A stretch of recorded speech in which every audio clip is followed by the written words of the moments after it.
Hello everyone. पिछली video में हमने जाना था पीएन जंक्शन डायोड क्या होते हैं। ठीक है, आज हम इससे आगे के टॉपिक यानी कि forward biasing and reverse biasing of junction diode की बात करेंगे। ठीक है ना। तो जंक्शन डायोड में किस प्रकार से बाइजिंग की जाती है, किस प्रकार से इसको हम एक्सटर्नल बैटरी सोर्स से कनेक्ट करते हैं, ठीक है, इसके बारे में जानेंगे। तो देखते हैं forward biasing and reverse biasing of junction diode. Biasing is the method of connecting external battery or EMF source to a PN junction diode.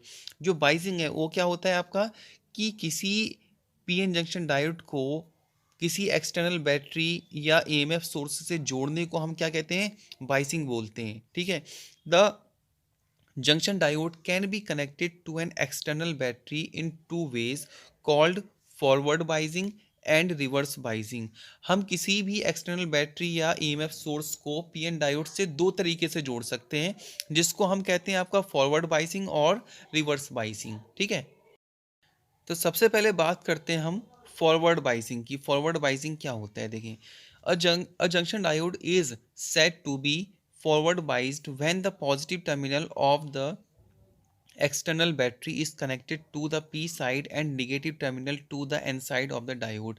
जब हम किसी pn डायोड को के p साइड को किसी बैटरी के पॉजिटिव टर्मिनल से और नेगेटिव टर्मिनल को n टाइप से कनेक्ट करते हैं तो इस टाइप की जो बाइसिंग होती है उसको हम फॉरवर्ड बाइसिंग कहते हैं। ठीक है ना, जैसा कि आप इधर फिगर में देख सकते हैं। यहाँ पर आप ऑब्जर्व करेंगे कि जो इसका जो पी रीजन है, पी रीजन को हमने बैटरी के पॉजिटिव टर्मिनल से कनेक्ट किया है और इसके जो एन रीजन है उसको हमने बैटरी के नेगेटिव टर्मिनल से कनेक्ट किया है। तो इस प्रकार की जो बाइसिंग होगी उसको हम क्या बोलेंगे, आपका उसको हम फॉरवर्ड बाइसिंग कहेंगे। ठीक है, आगे देखिए, flow of current in forward biasing. Forward biasing में करंट किस प्रकार से फ्लो करती है। ठीक है, तो देखें सर्किट तो आप देख सकते हैं इसमें कि हमने एक पीएन डायोड को क्या किया है, एक बैटरी से कनेक्ट किया है। इसमें आपका जो पी रीजन है, पी रीजन आपका बैटरी के पॉजिटिव टर्मिनल से कनेक्ट है और जो एन रीजन है वो बैटरी के निगेटिव टर्मिनल से कनेक्ट है। तो ऐसा होने पर होता क्या है कि जो पी रीजन में जो होल्स होते हैं और जो एन रीजन में जो इलेक्ट्रॉन्स होते हैं वो जंक्शन की ओर को मोशन करने लग जाते हैं। और ऐसा करने पर होता क्या है कि जो पोटेंशियल बैरियर है, ठीक है ना, पोटेंशियल बैरियर या फिर डिप्लीशन लेयर, ये दोनों ही क्या होते हैं आपका डिक्रीज होने लग जाते हैं। ठीक है ना, जो आपका डिप्लीशन रीजन की जो विड्थ है वो डिक्रीज हो जाती है और इसके साथ साथ पोटेंशियल बैरियर की भी वैल्यू क्या हो जाती है, कम होने लग जाती है। ठीक है, तो देखें इसमें आगे, in this situation the forward voltage opposes the potential barrier. इस सिचुएशन में जो फॉरवर्ड वोल्टेज होते हैं वो क्या करते हैं, अपोज करते हैं पोटेंशियल बैरियर का, ड्यू टू विच, जिस कारण both the potential barrier and width of the depletion layer decreases, जिस वजह से पोटेंशियल बैरियर और डिप्लेशन लेयर की जो विड्थ होती है वो क्या हो जाती है, डिक्रीज होने लग जाती है। Under the effect of external electric field, holes in the p region and electron in the n region both move toward the junction। External field के एक्सटर्नल इलेक्ट्रिक फील्ड के इफेक्ट की वजह से जो पी रीजन में जो holes होते हैं और जो एन रीजन में जो इलेक्ट्रॉन होते हैं वो जंक्शन की ओर को मोशन करने लग जाते हैं, मूव होने लग जाते हैं। These holes and electrons mutually combined just, ये जो होल्स और इलेक्ट्रॉन्स हैं ये कंबाइंड होते हैं जस्ट नियर द जंक्शन। ये जो आपका इलेक्ट्रॉन और जो होल्स हैं ये जंक्शन में जाकर क्या होने लग जाते हैं, कंबाइंड होने लग जाते हैं। ठीक है, एंड सीज टू एग्जिस्ट, और यहाँ पर इसको क्या कर देते हैं, जंक्शन को सीज कर देते हैं, बंद कर देते हैं। For each electron hole combination a covalent bond breaks up in the p region near the positive terminal of the battery. ये जो आपका इलेक्ट्रॉन होल कॉम्बिनेशन होता है, यहाँ पर क्या होता है कि जो कोवेलेंट बॉन्ड बने हुए होते हैं इलेक्ट्रॉन्स और होल्स के कॉम्बिनेशन से, ये क्या होते हैं, ब्रेक्स यानी टूटते हैं। ठीक है, कहाँ पर, पी रीजन के पास। ठीक है ना, near the positive terminal of the battery, battery के पॉजिटिव टर्मिनल के नज़दीक में ये जो आपका कोवलेंट बॉन्ड होते हैं ये ब्रेक्स होते हैं। ठीक है, out of the hole and electron so produced, जो आपका होल और इलेक्ट्रॉन प्रोड्यूस्ड होते हैं, the hole moves toward the junction, hole कहाँ की ओर को मूव करते हैं, जंक्शन की ओर को मूव करते हैं, while the electrons enter the positive terminal of the battery through the connecting wire, और जबकि जो इलेक्ट्रॉन्स होते हैं वो कनेक्टिंग वायर के थ्रू आपका बैटरी के पॉजिटिव टर्मिनल में इंटर करते हैं, ठीक है।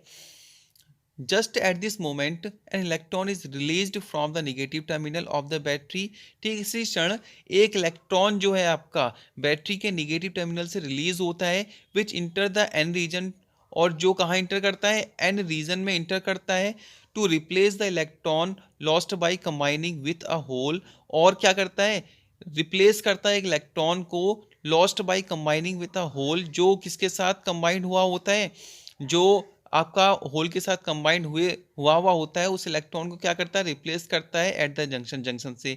दस a current called forward current is constituted from the motion of majority charge carriers across the junction, तब क्या होता है, उस जंक्शन से मेजोरिटी चार्ज कैरियर की वजह से, उसके मोशन की वजह से क्या होता है, एक करंट फ्लो होने लग जाती है, इस करंट को हम फॉरवर्ड करंट कहते हैं, ठीक है। इन फॉरवर्ड बाइस the junction diode offers low resistance, जब हम फॉरवर्ड बाइस की बात करते हैं तो वहाँ पर जो रेसिस्टेंस होता है वो बहुत कम होता है, और इसी वजह से उस सर्किट में ज़्यादा करंट फ्लो होती है, ठीक है। सेकंड है हमारा रिवर्स बाइसिंग। अब रिवर्स बाइसिंग क्या है, जस्ट आपका जो फॉरवर्ड बाइसिंग है उसका जस्ट अपोजिट है, ठीक है।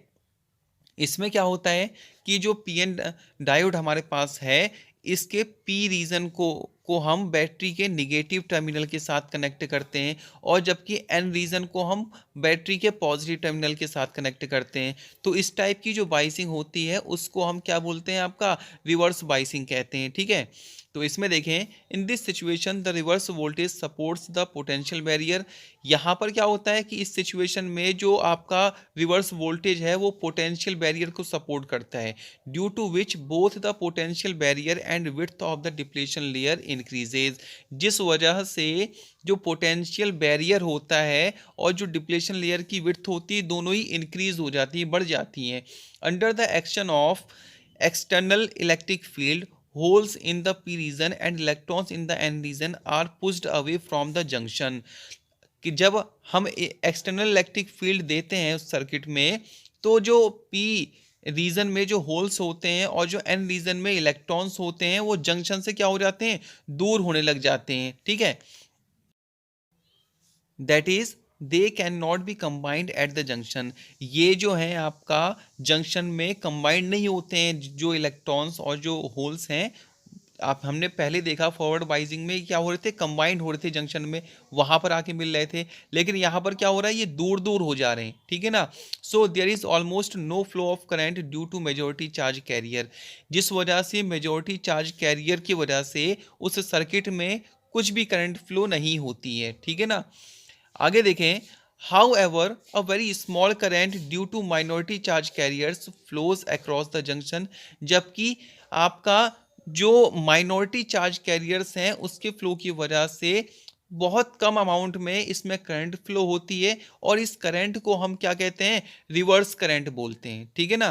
करंट फ्लो होती है लेकिन किसकी वजह से, माइनॉरिटी चार्ज कैरियर की वजह से फ्लो होती है, ठीक है ना। मेजॉरिटी चार्ज कैरियर की वजह से नहीं होती है, क्योंकि हम फिगर में आसानी से देख सकते हैं यहाँ पर होल्स और जो इलेक्ट्रॉन्स हैं, होल्स की डायरेक्शन भी हमारी और जो आपका न्यूट्रॉन इलेक्ट्रॉन है इनकी डायरेक्शन भी एक दूसरे के क्या है, अपोजिट है। तो ऐसी सिचुएशन में जो पोटेंशियल बैरियर है वो ज़्यादा इंक्रीज हो जा रहा है, और जो विड्थ है डिप्लेशन रीजन की वो भी क्या हो जा रही है, ज़्यादा बड़ी हो जा रही है, जिस वजह से आपका अपोजिट डायरेक्शन होने की वजह से जो आपका मेजॉरिटी चार्ज कैरियर है उसकी वजह से कुछ भी करंट इसमें फ्लो नहीं होती है, लेकिन इसके बाद भी कुछ करंट इसमें फ्लो होती है बहुत ही कम अमाउंट में। वो जो करंट फ्लो हो रही है वो माइनॉरिटी चार्ज कैरियर की वजह से फ्लो हो रही है, और इस करंट को हम रिवर्स करंट कहते हैं, ठीक है ना। तो आज की वीडियो में हमने जाना कि जो पीएन जंक्शन डायोड होते हैं उसमें फॉरवर्ड बाइजिंग और रिवर्स बाइजिंग किस प्रकार से की जाती है, ठीक है। तो आज की वीडियो में बस इतना ही, मिलते हैं अगली वीडियो में एक नए टॉपिक के साथ। Thank you so much.